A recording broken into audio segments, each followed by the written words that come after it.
जय हिंद साथियों। क्लास 10 के जितने भी विद्यार्थी हैं, यानी कि मैट्रिक वाले जितने भी विद्यार्थी हैं जिनका एग्जाम जो है साथियों 2025 में फरवरी में पड़ने वाला है, उनके लिए क्लास बहुत ज़्यादा महत्वपूर्ण होने वाला है साथियों। क्योंकि 21 फरवरी के दिन आप लोग का साइंस का एग्जाम होने वाला है। देखिए सेट यहाँ पर एच ला है, हम विषय कोड ये है विज्ञान का आप लोग का आज से क्लास होने वाला है साथियों।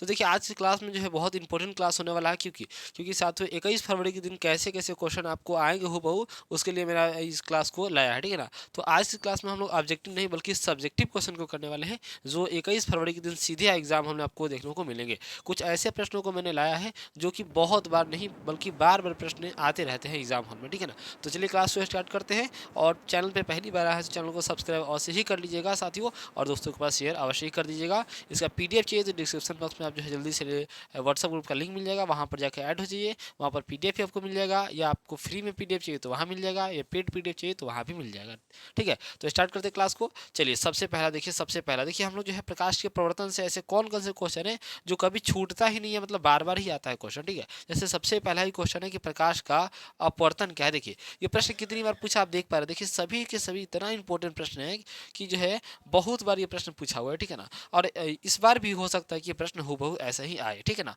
तो देखिए प्रकाश के अपवर्तन के नियम क्या है, तो समझिए ध्यान से। देखिए प्रकाश के अपवर्तन के दो नियम होते हैं साथियों। पहला होता है आपतित किरण, अपवर्तित किरण तथा आपतन बिंदु पर अभिलंब तीनों एक ही तल में होते हैं।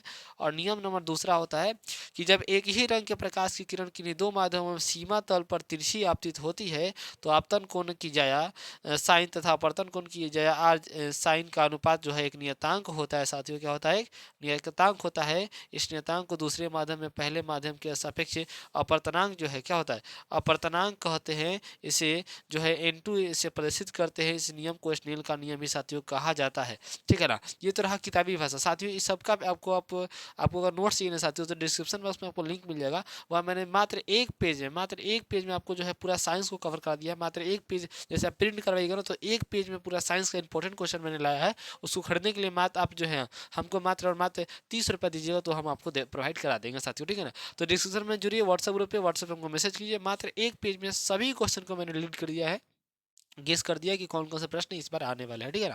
मात्र एक पेज में जब प्रिंट करिएगा तो आगे पीछे प्रिंट करवाइएगा, मात्र एक पेज में पूरा साइंस आपका कंप्लीट हो जाएगा साथियों, ठीक है ना। तो ये तो किताबी भाषा है, बाकी आप इजी भाषा चाहते हो तो हमको मैसेज कर सकते हैं साथियों। क्वेश्चन नंबर दूसरा आप, लेकिन आप प्रश्न यहाँ पर देख सकते हैं कौन कौन से प्रश्न आने वाले हैं, तो अपने हिसाब से भी याद कर सकते हैं। प्रश्न देखिए, कोई वस्तु किसी उत्तल लेंस को प्रकाशित केंद्र द्वारा फोकस के बीच रखी गई है, बनने वाले प्रतिबिंब का किरण आरेख खींचे, ठीक है। ये क्वेश्चन 19 में पूछा हुआ है, 11 में पूछा हुआ है, 15 में पूछा हुआ है, 3 बार। तो इस तरीके से बहुत बार प्रश्न पूछा हुआ है, ठीक है ना। तो आंसर देखेंगे, देखिए और अथवा सरल सूक्ष्मदर्शी क्या है, आरेख खींचना, ठीक है ना। देखिए यहाँ पर सरल सूक्ष्मदर्शी का यहाँ पर आरेख खींचा गया साथियों, आप लोग देख लीजिएगा और इसको जो है प्रैक्टिस कर लीजिएगा साथियों किस तरीके से ये सरल सूक्ष्मदर्शी का आरेख खींचा गया साथियों, ठीक है ना। अब देखिए अगला क्वेश्चन आपका तीसरा नंबर क्वेश्चन साथियों, तीसरा नंबर क्वेश्चन है कि निम्नलिखित स्थितियों में प्रयुक्त दर्पण की प्रकाश बताए। तो पहला होता है कि देखिए वाहनों की अप्रदीप्त में किस दर्पण का प्रयोग होता है, क्यों। तो देखिए पहले दूसरा नंबर है आपका क्वेश्चन कि जो है किसी वाहन का पृष्ठ दर्पण क्या है, और तीसरा है कि सौर भट्टी क्या है। तो सबका उत्तर हम जानेंगे। देखिए ए नंबर क्वेश्चन ये है, ए नंबर क्वेश्चन का आंसर यहाँ पर देखेंगे, ठीक है ना। तो साथियों चलिए देखते हैं ए नंबर क्वेश्चन का आंसर क्या होगा साथियों। देखिए तो किसी कार का अग्रदीप अवतल दर्पण का बना होता है, ठीक है। अग्रदीप किससे बना होता है, तो अवतल दर्पण का बना होता है। वाहनों के अग्रदीपों में प्रकाश के शक्तिशाली समांतर किरण पुंज प्राप्त करने के लिए किया जाता है, ये बात ठीक है ना। दूसरा आगे देखिए, दूसरा का क्वेश्चन नंबर का आंसर होगा कि अवतल दर्पण का उपयोग सामान्यतः वाहनों के पश्च दर्पण के रूप में किया जाता है। यहाँ ऑब्जेक्टिव में भी पूछा जाएगा कि वाहनों के पश्च दर्पण के रूप में कौन सा दर्पण का उपयोग करते, तो याद रखिएगा और उत्तल दर्पण का प्रयोग करते साथियों। ये दर्पण वाहन के पश्च में लगे होते हैं, इसमें ड्राइवर अपने पीछे वाहनों को देख सकते हैं, जिसमें वे सुरक्षित रूप से वाहन चला सकते हैं। तीसरा का आंसर ये होगा कि सौर भट्टी क्या था, तो उसका आंसर ये होगा साथियों कि सौर भट्टियों में सूर्य के प्रकाश को केंद्रित करने के लिए बड़े अवतल दर्पण का उपयोग साथियों किया जाता है, ठीक है ना। यहाँ पर इजी तरीके से आप सभी क्वेश्चन को याद कर सकते हैं। क्वेश्चन नंबर 4 देखिए, जो कि बहुत ज्यादा महत्वपूर्ण है साथियों। एकदम मोस्ट वीवीआई क्वेश्चन को कर लीजिएगा। इस क्वेश्चन को बहुत ही ज्यादा स्टार लगा लीजिएगा एकदम, कि बहुत ज्यादा प्रश्न इंपॉर्टेंट है। हम मानव को उत्तल दर्पण को पश्च दर्पण के रूप में वरीयता क्यों देते हैं साथियों। तो आंसर समझेंगे। देखिए उत्तल दर्पण को पश्च दर्पण के रूप में वरीयता इसलिए वरीयता विशिष्टता देते हैं क्योंकि वे सदैव सीधा प्रतिबिंब बनाते हैं। उत्तल दर्पण कैसा प्रतिबिंब बनाते हैं साथियों? तो सदैव सीधा प्रतिबिंब बनाते हैं। इसका दृष्टि क्षेत्र भी बहुत अधिक होता है क्योंकि ये बाहर की ओर क्या होते हैं? वक्रीय होते हैं साथियों। क्या होते हैं? बाहर की ओर वक्रीय होते हैं। ठीक है ना? देखिए अगला क्वेश्चन देखिए, जितने भी क्वेश्चन आप देख रहे हैं ना सभी के सभी महत्वपूर्ण प्रश्न है साथियों। तो आप पीडीएफ चाहते हैं जल्दी से चैनल को सब्सक्राइब करके हम मैसेज कर दीजिए, वहां पर आपको पीडीएफ प्रोवाइड कर देंगे।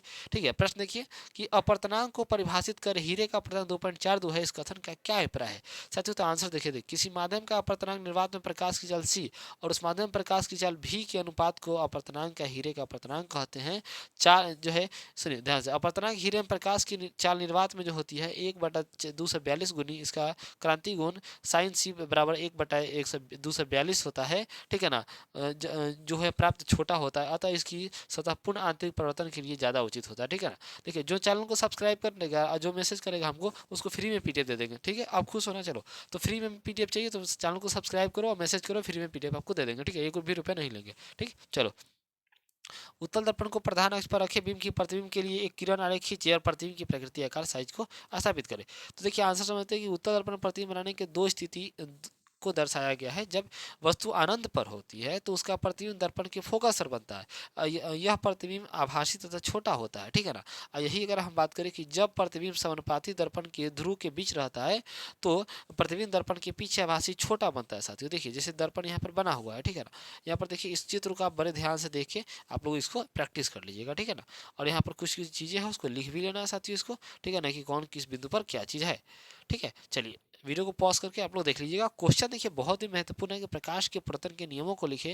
ये प्रश्न इतना इंपॉर्टेंट है जितना कि इंपॉर्टेंट आपको एग्जाम हॉल में बैठना है। समझ पा रहे हैं ना? देखिए तो आंसर समझ, देखिए जब प्रकाश किसी पॉलिश हुई चमत्कार सतह पर पड़ती है तो एक सुनिश्चित दिशा में विस्तृत होता है। किसी पॉलिश हुई सतह से प्रकाश की सुनिश्चित दिशा में पलटने की प्रघटना को प्रकाश का परिवर्तन कहते हैं साथियों। और प्रकाश के पतन के दो नियम होते हैं साथियों। पहला जो नियम होता है आप साथियों ध्यान देंगे कि आपतित किरण आपतन बिंदु तथा विलंब पर तथा परिवर्तित किरण एक ही तल में होते हैं। दूसरा नियम है कि आपतन कोण सदैव साथियों प्रवर्तन कोण आपतन कोण के साथियों बराबर होता है। और ये फिगर रहा कि देखिए यहाँ पर साथियों देख पा रहे हैं आप लोग कि साथियों यहाँ पर देखिए कि आपतित किरण प्रवर्तित किरण दोनों एक ही तल में होते हैं। विलंब खींचा रहता है, आपतन कोण प्रवर्तन कोण के बराबर होता है। ठीक है ना साथियों? अब देखिए अगला क्वेश्चन साथियों, अगला क्वेश्चन की बात करेंगे हम जब प्रश्न की गोलीय दर्पण द्वारा पृथक के लिए नई कार्तिक चिन्ह परिपाटी को दर्शाए। क्वेश्चन आंसर होगा गोलीय दर्पण पृथक के लिए नई कार्तिक चिन्ह परिपाटी निम्न तरीके से है। पहला है ये कि बिंब सदैव बाईं ओर रखा जाए। दूसरा है कि मुख्य अक्ष से समांतर दूरिया दर्पण से ध्रुव मापी जाए। तीसरा है कि मूल बिंदु की दाईं ओर की दूरिया धनात्मक जबकि मूल बिंदु की बाईं ओर की दूरिया ऋणात्मक मानी जाए। और चौथा आपका है साथियों कि मुख्य अक्ष से लंबवत तथा ऊपर की ओर मापी जाने वाली दूरिया धनात्मक मानी जाएगी। और चार है कि मुख्य अक्ष से लंबवत तथा नीचे की ओर मापी जाने वाली दूरिया ऋणात्मक मानी जाएगी साथियों। ठीक है ना? आगे बढ़ेंगे, अगला क्वेश्चन देखिए। प्रश्न की उत्तल से वक्रता के पर रखे बिंब की प्रतिबिंब के लिए किरण रेखा खींचे। उत्तल दर्पण की प्रकृति आकार साइज को स्थापित करें। ठीक है, तो देखिए यहाँ बड़े अच्छे तरीके से यहाँ पर स्थापित किया गया। इसका प्रैक्टिस करना होगा आपको साथियों। और यहाँ पर बिंब की स्थिति सब कुछ लिखा हुआ है, आप लोग इसको नोट कर लेंगे। क्वेश्चन प्रश्न साथियों कि वास्तविक और आभासी प्रतिबिंब में अंतर है। देखिए बहुत इंपॉर्टेंट प्रश्न है कि वास्तविक और आभासी प्रतिबिंब में अंतर देखिए। ठीक है ना? अब देखिए वास्तविक आभासी प्रतिबिंब में अंतर क्या होगा, तो इधर वास्तविक है इधर आभासी है। पहला अंतर होगा कि वास्तविक प्रतिबिंब को पदे प्राप्त लिया जा सकता है। दूसरा है कि आभासी प्रतिबिंब को पदे प्राप्त नहीं किया जा सकता साथियों। दूसरा है कि वास्तविक प्रतिबिंब सदैव उल्टा होता है, वही आभासी प्रतिबिंब सदैव सीधा होता है। तीसरा है कि वास्तविक प्रतिबिंब दर्पण के आगे बनता है और वास्तविक प्रतिबिंब जो है दर्पण के साथियों पीछे बनता है। समझ पा रहे हैं ना? अंतर बहुत ईजी है। चलो आगे बढ़ते हैं। अगला क्वेश्चन देखिए, अगला क्वेश्चन ये बहुत ज्यादा महत्वपूर्ण प्रश्न है, एकदम याद कर लेना साथियों। बहुत ज्यादा महत्वपूर्ण प्रश्न है। ठीक है ना? प्रश्न की उत्तर दर्पण के अवतल दर्पण में अंतर स्पष्ट करें। ठीक है ना? उत्तर और अंतर में क्या करना है, अवतल में अंतर को स्पष्ट करना साथियों। तो समझेंगे। देखिए मैं जल्दीबाजी में इसलिए हूँ कि आपको बहुत जल्दी जो है कम समय में आपको रिवीजन कराना है साथियों हमको। ठीक है ना? तो आंसर क्या होगा कि देखिए इसमें परिवर्तन करने वाला चमकीला तल जो है बाहर उभरा होता है। किसमें? तो साथियों उत्तल दर्पण में, ऐसे करके। ठीक है ना? वही अगर हम बात करेंगे अवतल दर्पण में, इसमें चमकीला जो है अंदर धंसा रहता है, यानी इस तरीके से रहता है। ठीक है ना? आगे बढ़े। दूसरा अंतर है कि इसमें आभासी प्रतिबिंब बनता है, इसमें जो है वास्तविक आभासी दोनों प्रतिबिंब बनता है। तीसरा है कि इसमें सीधा प्रतिबिंब बनता है और इसमें सीधा उल्टा दोनों प्रकार के प्रतिबिंब बनते हैं। चौथा है कि इसमें प्रतिबिंब छोटा बनता है, इसमें प्रतिबिंब बड़ा बनता है तथा वस्तु के आकार के तीनों के बराबर बनता है। ठीक है ना। ठीक है, जैसे कि यह आपका उत्तल दर्पण, यह आपका अवतल दर्पण साथियों। ठीक है, समझ पा रहे हैं। उत्तल दर्पण इस प्रकार से होता है, अवतल दर्पण आपका इस प्रकार से होता है। ठीक है ना। आगे बढ़े, अगला देखिए, अगला क्वेश्चन बहुत ज्यादा महत्वपूर्ण है कि आवर्धन किसे कहते हैं, इसे किस प्रकार ज्ञात किया जाता है। देखिए, तो किसी बिंब के आकार वस्तु के वास्तविक आकार के अनुसार को आवर्धन कहते हैं साथियों। यदि वस्तु की ऊंचाई एच डैश हो और बिंब की ऊंचाई एच टू हो, तो आपका एम बराबर जो होगा साथियों, एम बराबर जो होगा एच डैश बटा एच टू होगा साथियों। यहाँ पर आप देख पा रहे हैं। ठीक है ना। आगे बढ़ेंगे, यहाँ पर देखिए ये चित्र उसी में का है साथियों। ठीक है ना। क्वेश्चन देखिए, क्वेश्चन नंबर 13 देखिए। क्वेश्चन नंबर 13 है कि प्रकाश पुंज क्या है, ये कितने प्रकार के होते हैं साथियों। देखिए, किरणों के समूह को प्रकाश पुंज कहते हैं। ये तीन प्रकार के होते हैं, आभासी किरण पुंज, अभिसारी किरण पुंज, समांतर किरण पुंज। ठीक है साथियों। अब देखिए अगला क्वेश्चन, अगला क्वेश्चन आपका कि उत्तल लेंस को अभिसारी लेंस क्यों कहते हैं। बहुत ही वीवी प्रश्न है साथियों, इस पर पूछा जाएगा। पर देखिए, उत्तल दर्पण को आपतित समांतर किरण पर्दा के फलस्वरूप एक बिंदु पर मिलती है, यानी उत्तल लेंस प्रकाश के समांतर किरणों को अभिसारित करता है, अतः उत्तल लेंस को इसी के लिए अभिसारी लेंस कहते हैं साथियों, याद रहेगा। आगे बढ़ते अगला क्वेश्चन। क्वेश्चन है कि किसी अवतल दर्पण की द्वारा वस्तु का आभासित एवं आवर्धित प्रतिबिंब बनाते हुए हेतु वस्तु की स्थिति कहाँ होनी चाहिए। तो देखिए, फोकस वक्रता केंद्र के बीच होनी चाहिए। आप तो ये सिंपल सा आंसर था। ठीक है ना।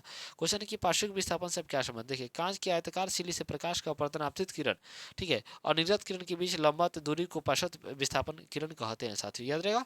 अगला क्वेश्चन देखिए, अगला क्वेश्चन आपका देखिए, अगला क्वेश्चन देखिए, अगला क्वेश्चन आप लोग सभी समझते हैं। ठीक है ना। देखिए,